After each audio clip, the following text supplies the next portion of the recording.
আমরা বিকেল টাইমে ঝাল ঝাল বস্তু খাতি বেশিরভাগ মানুষই পছন্দ করি। আর যদি তার হাতে অল্প চা থাকে তাহলে তো কোনো কথাই নাই। তো যাই হোক, এই রেসিপিটা যে দেখতে চাও, এই রেসিপিটা খুবই সহজভাবে আমি বানাবো। মাত্র ১০ থেকে ১২ টাকা খরচ করে এই রেসিপিটা বানানো যায়। আর খুব সহজভাবে দেখামো। তো চলো দেখে নাও আজকের রেসিপিটা বানাতে কি কি লাগছে।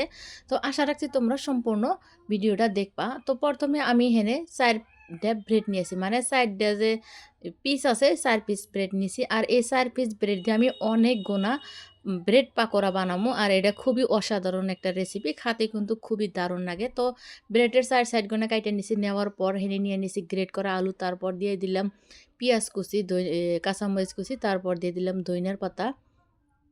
এখন দিয়ে দিলাম আমি স্বাদ মতো নুন। তারপর দিয়ে দিলাম হলুদ গুঁড়া আর জিরার গুঁড়া, ধইনার গুঁড়া।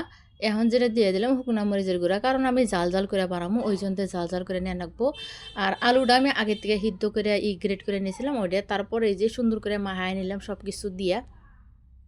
তো এখন প্রথমে একটা ব্রেড নিয়ে নিলাম। ব্রেডের উপরে আমি দিয়ে দিব এই যে আলুর যে মানে ভর্তার মতন করে যে বানা রাখছি ওইটা দিয়ে দিলাম। খুবই পুর করে দেয়া রাখবো। পুর করে দিলি দেখতেই ভালো লাগবো। আর কামড় দিলে হালা খাতেই স্বাদ লাগবো। তো এই যে আমি খুবই মোটা করে দিয়ে নিতেছি। একটার হয়ে গেছে গা। একটার উপরে আমি আরেকটা ব্রেড দিয়ে দিলাম। এই যে ভালো করে সাইড আমি সুন্দর করে নিয়ে নিতেছি যাতে বাইরে না আসে ওই জন্যে। তারপরে এই যে একটা চাকু নিচে নিয়ে পিস পিস করে নিতেছি।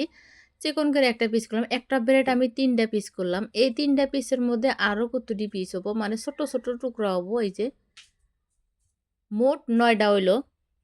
২টা ব্রেড নিয়ে যদি ৯টা পিস করা যায় তাহলে তো খুবই ভালো কথা। তো এই যে দেখলেন খুবই সুন্দরভাবে হয়ে গেছে গা। আমি এখানে একটা কাঠি নিছি। কাঠির মধ্যে ভালো করে গাইতে নিতেছি আর মাছ বরাবর গাইতে নিছি। এক এক করে ২টা দিয়ে দিলাম, বাস সুন্দর একটা হয়ে গেল শেপ।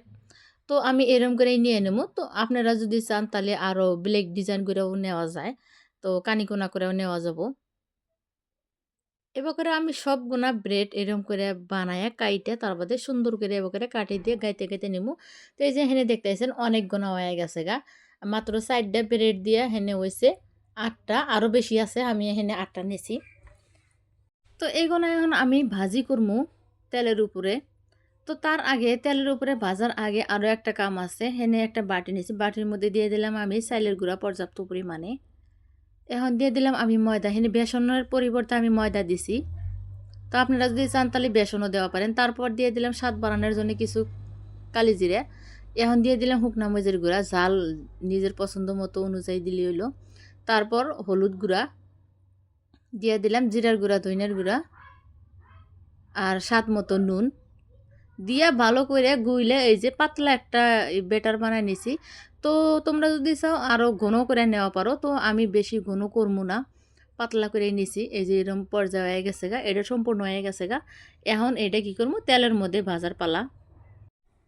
তেলটা মিডিয়াম হিট হয়ে গেছে।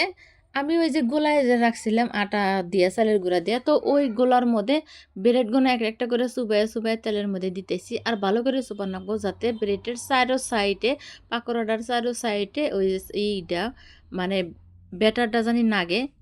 এবার করে নিয়ে দেয়া রাখবো। পরে এই যে ভালো করে দেওয়ার পর কিছুক্ষণ নাড়াচাড়া করার পর এরকম হয়ে গেছে গা, মানে এটা সম্পূর্ণ হয়ে গেছে গা। আরও যে বাকি কটা আছে ঠিক আমি এবার করে বাইজে নেবো। বানায়া হালা দিলাম খুবই সুন্দর করে, কম খরচের মধ্যে অল্প সময়ের ভিতরে খুবই সুন্দর একটা রেসিপি হয়ে গেল। আর এটা খাতেই তো খুবই দারুণ স্বাদ লাগে। তো যাই হোক, এই রেসিপিটা কিরম লাগলো তোমার কাছে কমেন্ট করে আমাকে অবশ্যই জানাবা। ভিডিওটা যদি ভালো লাগে লাইক শেয়ার কমেন্ট করে দিবে। তো আজকের মতো বিদায় নিতেছি।